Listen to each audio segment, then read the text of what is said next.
வணக்கம் மக்களே. இன்றைக்கி நம்ம வயதானவர்களை பற்றி பேச போகிறோம். லைக் பண்ணுங்கள், ஷேர் பண்ணுங்கள், சப்ஸ்கிரைப் பண்ணுங்கள். ஓகேவா? வயசானவங்க அப்படின்னு சொல்கிறோம்.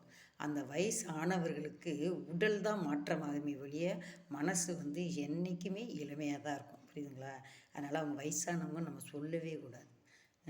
சரிங்களா? அதே அவங்க உங்களோட திறமையாக இருந்திருப்பாங்க, விளையாண்டுருப்பாங்க, டான்ஸ் பண்ணியிருப்பாங்க, காதல் பண்ணியிருப்பாங்க, நல்லா நல்லா பழகியிருப்பாங்க. பல விஷயங்கள் உங்களுக்கு மேலே அவங்களுக்கு அனுபவங்கள் இருக்கும். அப்போ புரியுதுங்களா? அவங்க எந்த மனிதனுக்குமே மனசு தான் இளமை எப்பயுமே. அந்த உடல் மட்டும்தான் மாறுபடும். தெரியுதுங்களா?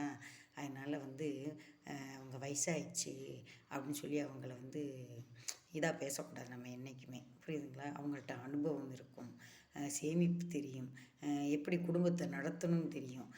இப்படி பல விஷயங்கள் அவங்க அனுபவங்களில் கற்றுருப்பாங்க. அவங்கள நம்ம ஒரு தலைமையை எடுத்துக்கிட்டு நம்ம வாழ்க்கையை நம்ம வாழணும். நம்ம இஷ்டத்துக்கு வாழக்கூடாது. வயதானவர்கள் தான் உங்களுக்கு வழிகாட்டி. புரியுதுங்களா? பிடிச்சிருந்தா லைக் பண்ணுங்கள், ஷேர் பண்ணுங்கள், சப்ஸ்கிரைப் பண்ணுங்கள். நன்றி, வணக்கம்.